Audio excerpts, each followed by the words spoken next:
கர்த்தராகிய இயேசுவின் இனிமையுள்ள நாமத்தில் நான் உங்களை வாழ்த்துகிறேன், வரவேற்கிறேன். நாளுகளில் தேவனோட வார்த்தையுமாய் உங்களோடு கூட ஆயிருக்க கர்த்தர் கிருபை செய்திருக்கிறார். அவர் உண்மையான தேவனும் நம்மை ஆசீர்வதிக்கிறவருமாய் நம்மோடு கூட இருக்கிறார். நாம் ஜெபிக்கலாம். ஆண்டவரே, இந்த ராத்திரி வேளையிலப்பா உம்முடைய பிரசன்னத்தால் நீர் எங்களை நிரப்பும். தெய்வீக அபிஷேகத்தோடு நீர் எங்களை நிரப்பி ஆசீர்வதிக்கிற கிருபைக்காக ஸ்தோத்திரம். நீர் பரிசுத்தராய் எங்களோடு கூட இருக்கிற தேவன், எங்களை ஆசீர்வதித்து பலப்படுத்தி நீர் வழி நடத்தும். இன்னைக்கு கடந்து வந்திருக்கிற ஓரோ மக்கள் மேலும் உமது பிரசனம் இறங்குத கிருபைக்காக ஸ்தோத்திரம். நீர் தொடும். எல்லா மக்களும் ஆசீர்வதிக்கப்பட தேவனோட வார்த்தைகளை கேட்டு தேவனுக்காக எழுமதிக்கப்பட நீர் கிருபை செய்ததுக்காக ஸ்தோத்திரம். ஆண்டவரே, கடந்து வர வேண்ட ஓரோ மக்களையும் உன்னோட கரத்தில் ஒப்புக் கொடுக்கிறேன். எல்லாரும் தினமும் கடந்து வரப்பட தேவனால் ஆசீர்வதிக்கப்பட நீர் கிருபை செய்ததுக்காக ஸ்தோத்திரம். ஆண்டவரே, எங்கள் பலவீனதைகளை மாற்றின தேவன் நீரப்பா, எங்களை பாதுகாக்கிறவர் நீரப்பா. எல்லா பலவீனதைகள் வியாதிகள் மத்தியிலும் நீர் எங்களை பாதுகாத்து வழி நடத்தியவராய் இருக்கிற ஸ்தோத்திரம். நன்றியோடு ஸ்தோத்திரிக்கிறேன். இன்னைக்கு ஆண்டவரே, நாங்கள் தியானிக்கிற வசனத்தை உங்களுடைய கரத்தில் ஒப்புக் கொண்டிருக்கிறேன். நாங்கள் வசனத்தை தியானித்து அதன்படி நடக்க நீர் கிருபை செய்யும். விசுவாசத்தோடு முன்னாடி கடந்து செல்ல கிருபை செய்யும். இயேசுவின் நாமத்தில் தரவிதாவே, ஆமேன், ஆமேன். கர்த்தர் நம்மை ஆசீர்வதித்து பலப்படுத்தி வழி நடத்துவார். ஓரோ நாளும் தேவன் நம்மை ஆசீர்வதிக்கிறவராய், ஒரு நாளும் தேவன் நம்மை பாதுகாக்கிறவராய் அவர் நம்மோடு கூட இருக்கிறார். ஹல்லேலூயா.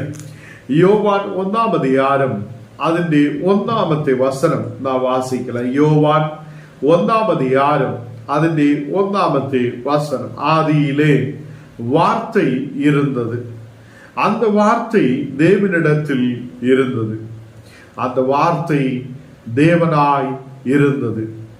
இங்கே நாம் பார்க்கும்போது வார்த்தை வார்த்தை வார்த்தை என்று நமக்கு இந்த 1ாமത്തെ வசனத்தில் 3 இடத்தில் நமக்கு அந்த வார்த்தை என்ன அந்த பதத்தை நமக்கு அங்க பார்க்க முடிகிறார். கர்த்தருடைய பிள்ளைகளே, வார்த்தை என்றால் வசனம் என்று நமக்கு அர்த்தமாய் இருக்கிறது. இங்கிலீஷில் நாம் பார்க்கும் போது வேர்ட் என்று சொல்லப்படுகிறார். ஆண்டவர் ஆதியிலே வார்த்தையாய் இருந்திருக்கிறார் என்று சொல்லப்படுகிறார். அந்த வார்த்தை தேவனிடத்தில் இருந்தது, தேவனிடத்தில் இருந்தது என்று சொல்லப்படுகிறார்.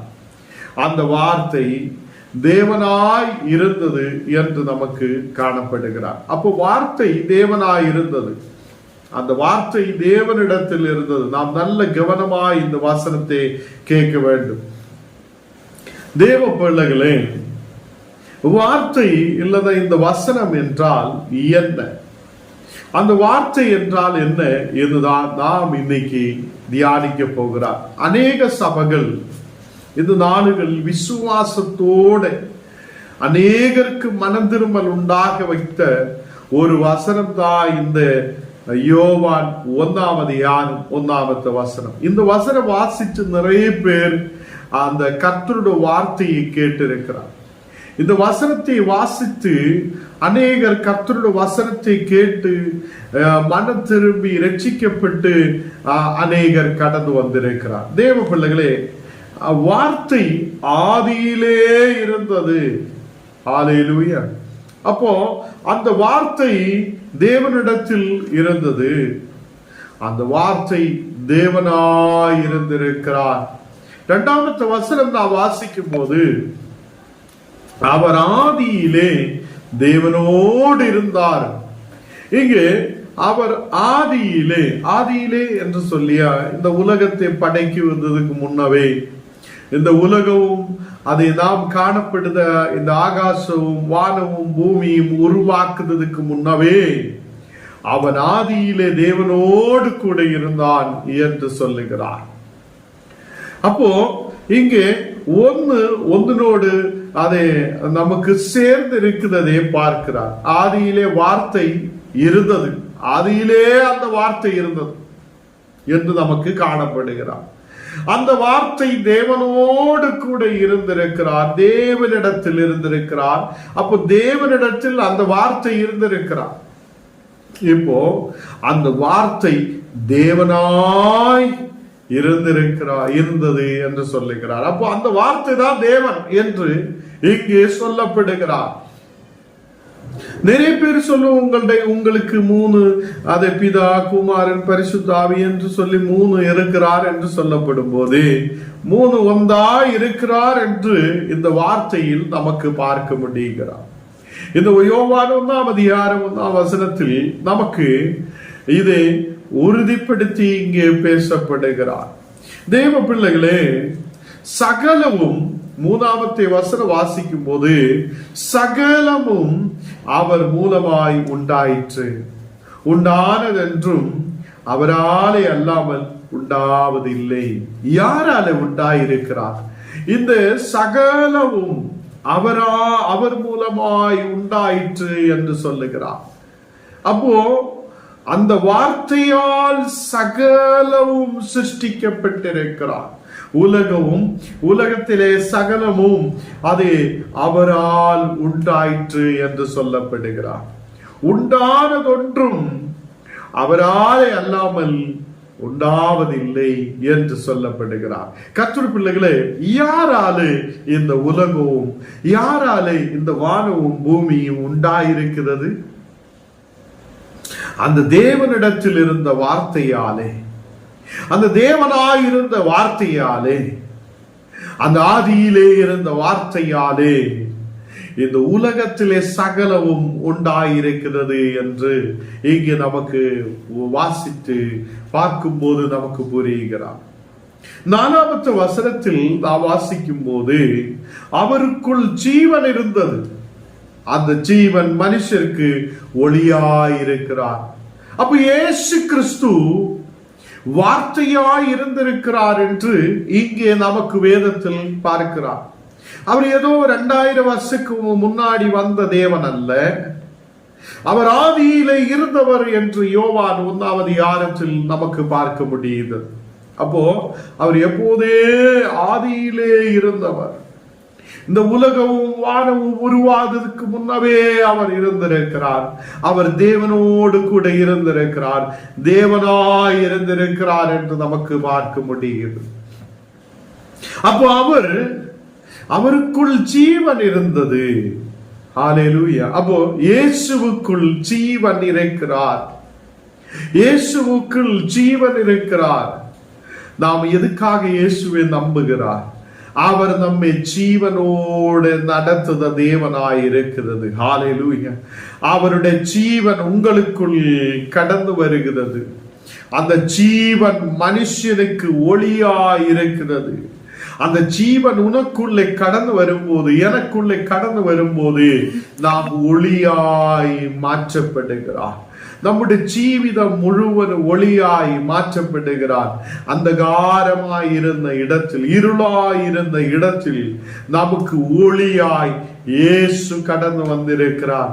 அந்த இயேசு நமக்கு ஜீவனை கொடுக்கிறவராய், அவர் நமக்கு ஜீவனை கொடுக்கிறவராய் சரீரமாக இந்த உலகத்தில் கடந்து வந்திருக்கிறார். ஹல்லேலூயா.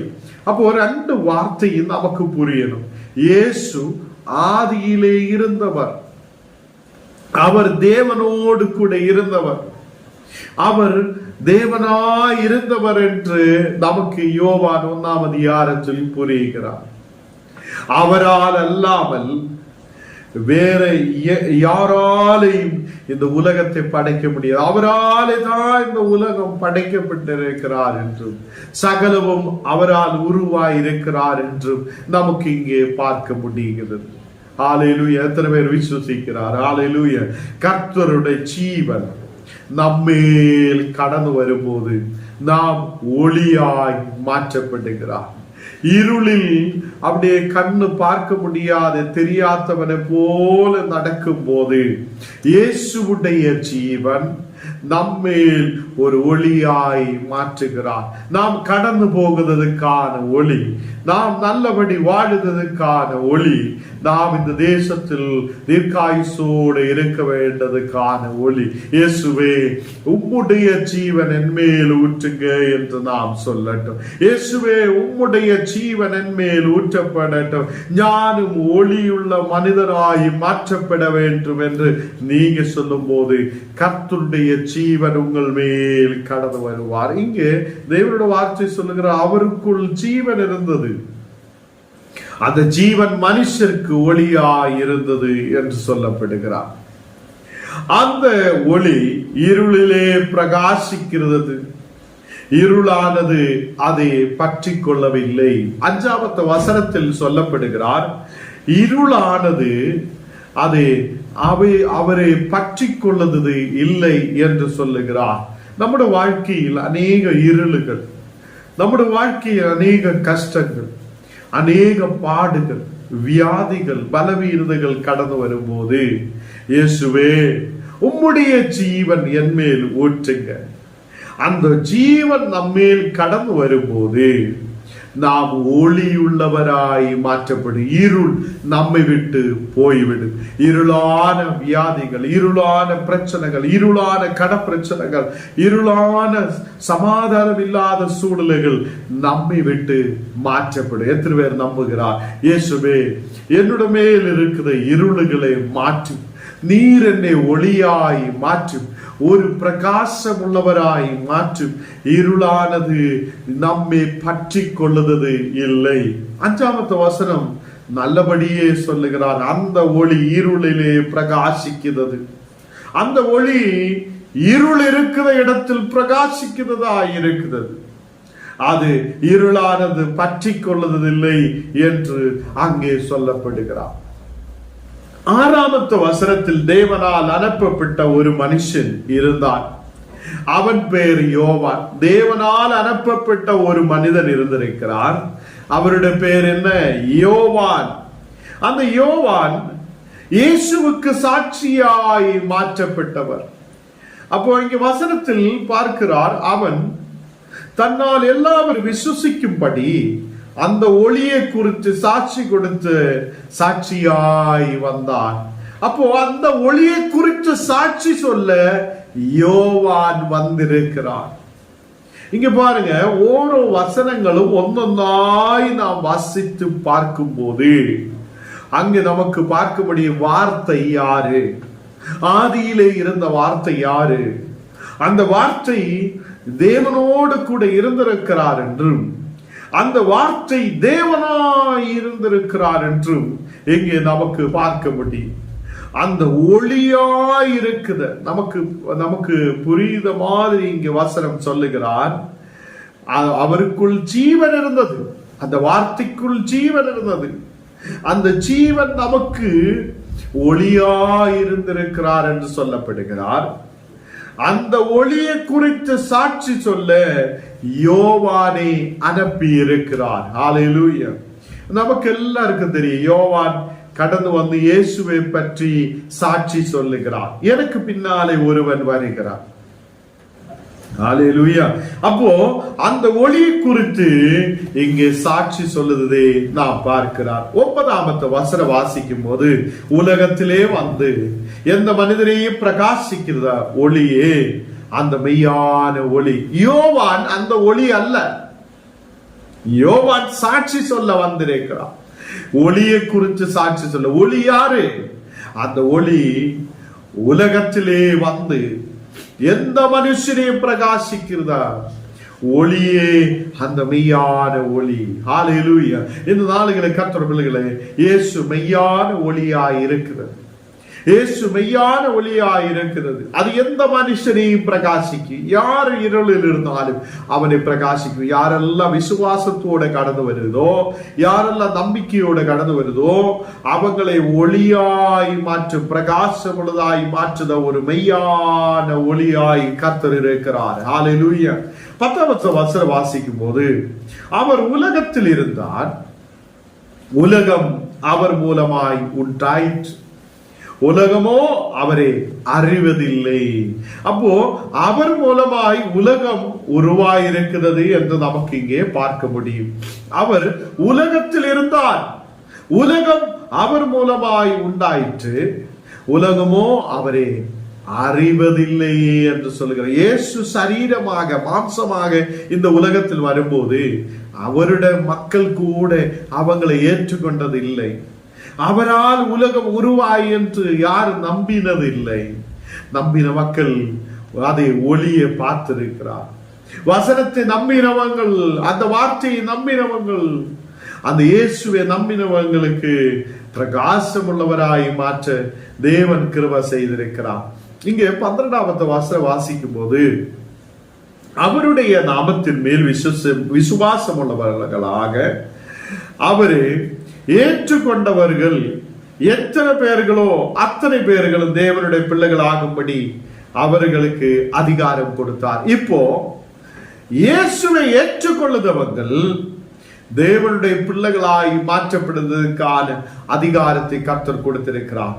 தேவ பிள்ளைகளே, இப்போ ஞானம் நீங்களும் கர்த்தருடைய பிள்ளைகளாய் இருக்கிறோம். ஏன்?